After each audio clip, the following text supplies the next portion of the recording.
ভালো একজন মানুষ চাই এন্ড প্রবাসী একজন স্বামী চাই আমি। সুপ্রিয় দর্শক, আসসালামু আলাইকুম। জীবন গল্পে আপনাদের স্বাগতম। ক্যামেরার সামনে ছোট্ট একটি বোন রয়েছে, আজ আমরা তার জীবন গল্প তুলে ধরবো। আসসালামু আলাইকুম আপু, ওয়ালাইকুম সালাম। কেমন আছেন?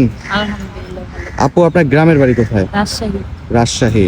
আপনার বর্তমান বয়স কত? 25। 25। আপনার নাম কি বোন? আয়শা। আয়শা। আয়শার পড়াশোনা কতটুকু? Inter first year. Inter first year, তাই তো? আমাদের খোঁজ খবর কিভাবে পেলেন? পেয়েছি ভাই আমাদের গ্রামের একটা মেয়ের মাধ্যমে। গ্রামের একটা মেয়ের মাধ্যমে, তাই তো? মূলত ক্যামেরার সামনে জীবন গল্পে আসার মূল উদ্দেশ্যটা কি? ভাই একজন ভালো মনের একজন মানুষ খুঁজতেছি। একটু জোরে বলেন যদি বলতেন। ভালো মনের একজন মানুষ খুঁজতেছি বিয়ে করে। ভালো মনের মানুষ খুঁজতেছেন বিয়ে করার জন্য, জি। তাই তো? আচ্ছা, জীবন সঙ্গী কেমন হতে হবে আপনার?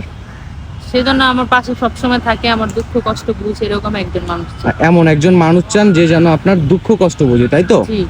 মানুষটি দেখতে কেমন হতে হবে? দেখতে যেমনই হোক তার মন ভালো হতে হবে। মন ভালো হতে হবে। জি। আচ্ছা, আপনি ভিডিওর প্রথমেই বললেন একজন প্রবাসী জামাই চাই। প্রবাসী জামাইয়ের কারণ কি? টাকা পয়সার দিক দিয়ে না কি না, কারণে? তার টাকা পয়সা ধন সম্পদ আমার লাগবে না। তাহলে সে মন দিক দিয়ে ভালো হলে হবে। আর প্রবাসীরা হচ্ছে বউদেরকে অনেক ভালোবাসে। এটা তাদের আপনি মনে অনেক কিভাবে কষ্ট জানলেন থাকে। প্রবাসীরা বউকে ভালোবাসে? কারণ ভাই আমি শুনছি আর আমি দেখছি আমার একটা বান্ধবীরও প্রবাসী জামাইয়ের কাছে বিয়ে হয়েছে।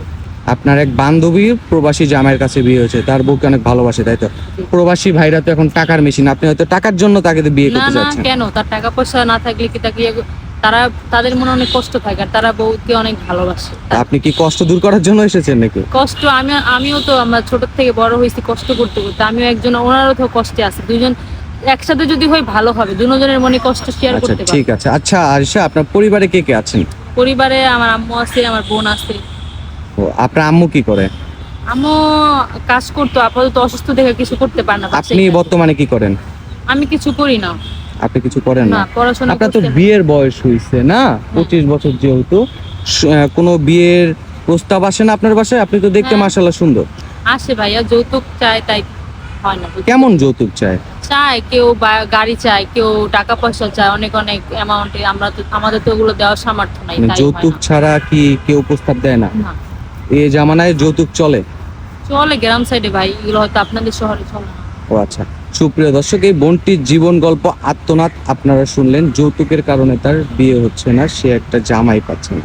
আচ্ছা, যদি কোনো প্রবাসী ভাই তোমাকে বিয়ে করতে চায়, তার বয়স যদি 50, 60 কিংবা 70 বছর হয়, সেক্ষেত্রে কোনো সমস্যা আছে? না ভাই, আমার সমস্যা নাই। বয়স্ক আপনি মানুষ একজন ওকে 25 বেশি বছরের ভালোবাসে। তরুণী, আপনি 50, 60, 70 বছরের লোকের সমস্যা নেই, এটাকে মানা যায়? তারা তো বউকে অনেক ভালোবাসে, বয়স্ক মানুষ।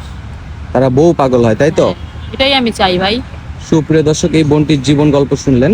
আপনার সাথে যোগাযোগ করবে কিভাবে বোন? আপনাদের মাধ্যমে করলেই হবে, আমাদের ফোন নাই। মাধ্যমে করলেই হবে। সুপ্রিয় দর্শক, এই বোনটির সাথে যদি কেউ যোগাযোগ করতে চান, ডিসপ্লেতে দেওয়া একটি নাম্বার রয়েছে, ইমো হোয়াটসঅ্যাপ দুটি রয়েছে। যদি কোনো ভাই ওনার সাথে যোগাযোগ করতে চান, আমাদের ফোন দিবেন, ইনশাল্লাহ আমরা যোগাযোগ করে দেব। ওকে বোন, ভালো থাকেন, সুস্থ থাকেন, আল্লাহ হাফেজ।